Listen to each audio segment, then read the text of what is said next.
ұйымдастырылып жатқан іс-шарамыз, яғни қайырымдылық іс-шарамыз бұл мүмкіндігі шектеулі балалардың, жандардың және ата-аналары мен солар туыстарына, яғни бақытты шаңырақ фондының біздерге ұсынысымен, өтінішімен осы кісілерге біздер бүгінгі алғашқы көмек тәсілдері туралы оқу курсын өткізіп жатырмыз.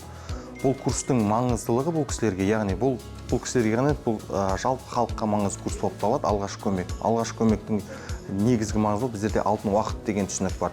Бұл зардап шеккен жанға сол кезде сапалы көмек көрсету.